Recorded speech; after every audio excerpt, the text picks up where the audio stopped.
Hello guys, நாம் இன்னைக்கு இதில் பார்க்க போகிறது இப்போ தேட்டர்ஸில் ரிலீஸ் ஆகிருக்கிற நம்ம விக்ரமோட தங்கலான் படம் எப்படி இருக்குது அப்படின்னு தான் இதில் ரிவ்யூ பண்ண போகிறோம். ஸோ இந்த படம் எப்படி இருக்குது அப்படிங்கிறத டீட்டெயிலாக இந்த வீடியோவில் பார்க்கலாம். இந்த படத்தோட கதை ட்ரூ இன்சிடென்ட்டாக மையமாக வச்சு எடுக்கப்பட்ட கதை. நம்ம கேஜிஎஃப் அப்படிங்கிற படத்தை நம்ம கண்டிப்பாக எல்லாருமே பார்த்துருப்போம். ஆனால் அந்த கதை வந்து பார்த்தீங்கன்னா ஃபிக்ஷனலாக எழுதப்பட்ட கதை.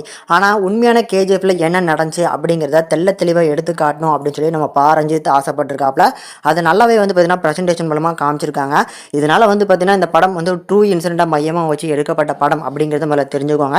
இப்போ இந்த படத்தோட கதை என்ன அப்படிங்கிறத பார்த்துடலாம். வேம்பூர்ல நம்ம தங்கலானா இருக்கக்கூடிய நம்ம விக்ரம் வந்து அவரோட குடும்பத்தோட சேர்ந்து ஒரு நார்மலான வாழ்க்கையை வாழ்ந்துட்டு இருக்காரு. இப்படி இருந்தாலும் அந்த ஊரை சேர்ந்த ஜெமினோட வந்து பார்த்தீங்கன்னா சின்னதாக ஒரு கிளாஸ் உண்டாகிட்டே இருக்கு.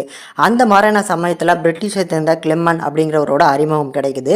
ஸோ இவர் வந்து அந்த கோலாரில் தங்கம் இருக்கு, அந்த தங்கத்தை வந்து பார்த்தீங்கன்னா எடுக்கிறதுக்கு உங்களோட சங்கதியால் மட்டும்தான் முடியும் அப்படின்னு சொல்லி நல்லாவே பிரெயின் வாஷ் பண்ணுதாப்ல. ஆரம்ப காலகட்டங்கள்ல இருந்தே அந்த கோலார் அப்படிங்கிற அந்த இடத்துல வந்து பேய் பிசாசு இருக்கு அப்படிங்கிறது இவங்களோட கிராமவாசிகள் எல்லாமே நம்பினாலும் இவர் பண்ண அந்த பிரெயின் வாஷ்ல நம்ம தங்கலானா இருக்கக்கூடிய நம்ம விக்ரமும் வந்து பார்த்தீங்கன்னா அவங்களோட சங்கதியா இருக்கக்கூடிய அவங்களோட மனைவி மக்கள் எல்லார்கிட்டையுமே வந்து பார்த்தீங்கன்னா அந்த இடத்துல நம்மளால மட்டும்தான் தங்கம் எடுக்க முடியுமா அப்படின்னு சொல்லி இவங்க எல்லாருமே வந்து பார்த்தீங்கன்னா நம்ம பரதேசி படத்துல வர மாதிரி கூட்டு போயிடுறாங்க. அந்த கோலார்ல தங்கம் எடுக்க போற இவங்களோட படைகள்ல சேர்ந்த நிறைய பேர் வந்து பார்த்தீங்கன்னா உயிர் பலி அங்கே உண்டாகுது. இதுக்கு எல்லாத்துக்குமே காரணம் பின்னால் இருக்கக்கூடியது அந்த சூனியக்காரான ஆர்த்தி அப்படிங்கிறது இவங்க நம்புறாங்க. ஸோ அந்த ஆர்த்தியை வந்து பார்த்தீங்கன்னா அவளோட சூனியத்தினால இங்கே நிறைய பேர் இறந்து போயிட்டு இருக்காங்க. இதனால எங்களால் வந்து பார்த்தீங்கன்னா தங்கம் இங்கே மேல் எடுக்க முடியாது அப்படின்னு சொல்லி பிரிட்டிஷை சேர்ந்த நம்ம கிளிமன் கிட்டக்க சொல்கிறாங்க. ஆனால் பிரிட்டிஷ் ஸ்டார்டிங்கில் வந்து நல்லா பேசினாலும் இப்போ உள்ளே வந்துட்டாங்க. கண்டிப்பாக தங்கம் வேணும் அப்படிங்கிற அந்த ஆசையில் இவங்களை அடிமைப்படுத்துகிறான். இப்படி இந்த ஆரத்தி பிரிட்டிஷை சேர்ந்த கிளிமன் இவங்க ரெண்டு பேருக்கிட்டக்குமே அடிமைப்பட்டு இருக்க இந்த சங்கத்தை சேர்ந்தவங்க கடைசி தங்கத்தை எடுத்தாங்களா, இவங்கள்ட்ட இருந்து ஃப்ரீடம் கிடைச்சதா இல்லையாங்கிறதா இந்த படத்தோட மீதி கதையை எடுத்திருப்பாங்க. இப்போ இந்த படம் பார்க்கறதுக்கு ஒரு பக்காவான ஒரு பீரியாடிக் ஆக்ஷன் ட்ராமாவாக கண்டிப்பாக எடுத்திருக்காங்க. அதில் இந்த படத்தோட ஒரு முக்கியமான பாசிட்டிவ் அப்படின்னா கண்டிப்பாக பர்ஃபார்மன்ஸ் தான். அதில் நம்ம விக்ரமோட பர்ஃபார்மன்ஸை சொல்லவே வேணாம். அந்த கெட்டப்பில் வந்து பார்த்தீங்கன்னா மிரட்டி விட்டுருக்காப்புல. அதில் மேஜர் ஆஃப் த போர்ஷன்ஸில் இந்த ஆக்ஷன் போர்ஷன்ஸ்லாம் வந்து நம்ம விக்ரமோட வந்து பர்ஃபார்மன்ஸ் அல்டிமேட்டாக இருக்கும். அதுலேயுமே நம்ம மால்விகா மோகனான அந்த சூனியக்காரியம்மா நீங்கள் வந்து மாஸ்டர் படத்தில் நடித்த அந்த ஹீரோயினா அப்படின்னு நீங்கள் நினச்சி பார்க்குற அளவுக்கு அவங்களோட பர்ஃபார்மன்ஸுமே அல்டிமேட்டாக இருந்துச்சு. நிறைய இடங்கள்ல வந்து பார்த்தீங்கன்னா அவங்களோட அந்த கத்துற சவுண்டு சும்மா தேட்டரே அலற விடுற மாதிரி அந்த கத்துற சவுண்ட்லாம் இருந்துச்சு.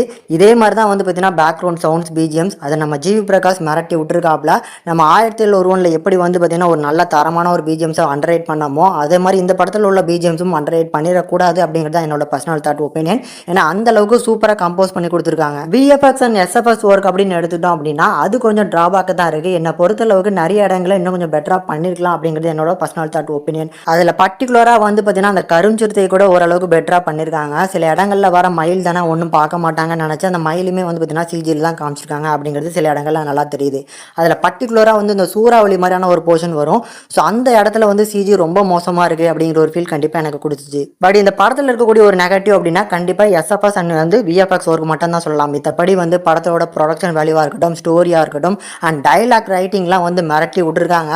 ஸோ அந்த பீரியடில் இருக்கக்கூடிய மக்கள்கள் எந்த மாதிரி பேசுவாங்களோ அதுக்கேற்ற மாதிரியான டயலாக் டெலிவரிஸ், அதுக்கேற்ற மாதிரியான வசனங்களை சூப்பராகவே கம்போஸ் பண்ணி எழுதி கொடுத்துருக்காங்க. தென் இந்த படத்தோட சினிமோட்டோகிராஃபிக்கு வந்து பேசணும் அப்படின்னா நிறைய பேசலாம். ஏன்னா அந்த அளவுக்கு ஒவ்வொரு ஃப்ரேமும் ரசிச்சு எடுத்திருப்பாங்க போல இருக்கு. இந்த அளவுக்கு டிலே பண்ணது இந்த சினிமோட்டோகிராஃபிக்கில் அந்த கலர் கிரேடிங்கை வச்சு தான் வந்து பார்த்தீங்கன்னா இவ்வளோ நேரம் ஆயிருக்கும் போல. ஏன்னா ஒவ்வொரு இடத்துலையுமே அந்த கலர் கிரேடிங் ஒரு இடத்துல வந்து நல்லா கோல்டாக இருக்கும், ஒரு இடத்துல வந்து ஃபுல்லாக டார்க்காக இருக்கும். இந்த மாதிரி ஒவ்வொரு இடங்கள்லையுமே கலர் வேற மாதிரி இருந்தாலும் அந்த கலர் கிரேடிங்லாம் செமையாக இருந்துச்சு. தென் காஸ்டியூம்ஸ் அண்ட் டிசைன் அதெல்லாம் பக்காவா அந்த பீரியாடிக் லுக்ல இந்த மாதிரி தான் ட்ரெஸ் போட்டிருப்பாங்க அதுன்னு சொல்லி அதுக்கேற்ற மாதிரி ட்ரெஸ் டிசைன் பண்ணதுமே கண்டிப்பாக வந்து ஒரு பாசிட்டிவாக கண்டிப்பாக சொல்லி ஆகணும். ஏன்னா நிறைய இடங்கள்ல நம்ம விக்ரம் வந்து வெறும் ஒரு துணியோட தான் வந்து நடந்து வர மாதிரி இருக்கும். அது பத்தாத குறைக்கு அந்த இருக்கக்கூடிய எல்லா பெண்களுமே வந்து பார்த்தீங்கன்னா உள்ளாடி போடாமல் வெறும் சாரி மட்டும் தான் கட்டியிருக்க மாதிரி இருப்பாங்க.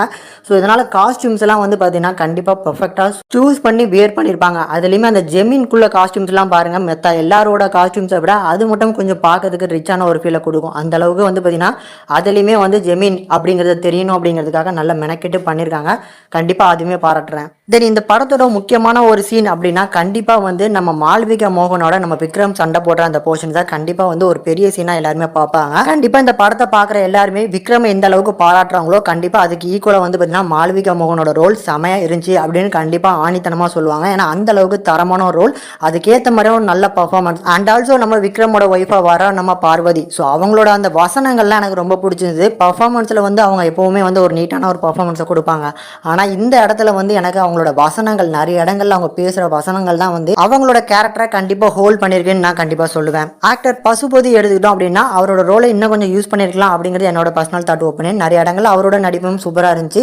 அண்ட் கூடுதலாக வந்து லாஸ்ட்டாக வந்து சொல்லணும் அப்படின்னா அந்த கிளிமன்னு சொல்லி பிரிட்டிஷ் கதாபாத்திரத்தில் நடிச்சிருக்காரு பாருங்க, அவருமே சூப்பரான பர்ஃபார்மன்ஸ். அவர் நிறைய இடங்கள்ல வந்து பார்த்தீங்கன்னா நல்ல மிரட்டுற மாதிரியான ஒரு பர்ஃபார்மன்ஸும் பண்ணி கொடுத்துருக்காரு. கண்டிப்பாக வந்து அவரோட பர்ஃபார்மன்ஸுமே இந்த படத்துக்கு நல்ல ஒரு பேக் போனாக இருந்திருக்கு.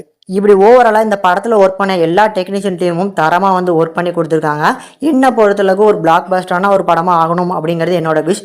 ஆனால் வந்து நம்ம 1001 பரதேசி இந்த மாதிரியான படங்களை மாதிரி அண்டர்ரேட் படமாக ஆக்கிராமல் இருக்கிறது என்னோட வந்து ஒரு ரெக்வஸ்ட்டாக வச்சுக்கிறேன். தியேட்டரில் மட்டுமே பார்த்து என்ஜாய் பண்ணுற மாதிரியான ஒரு எக்ஸ்பீரியன்ஸும் நம்ம ரஞ்சித் வந்து பார்த்தீங்கன்னா பண்ணி கொடுத்துருக்காப்புல. அதனால் கண்டிப்பாக தியேட்டரில் பார்த்து என்ஜாய் பண்ணுங்கள். இந்த படத்தை ஃபேமிலியோட பார்க்கலாமா அப்படின்னு கேட்டிங்கன்னா யூஏ சர்டிஃபிகேட் தான், ஃபேமிலியோடும் பார்க்கலாம்.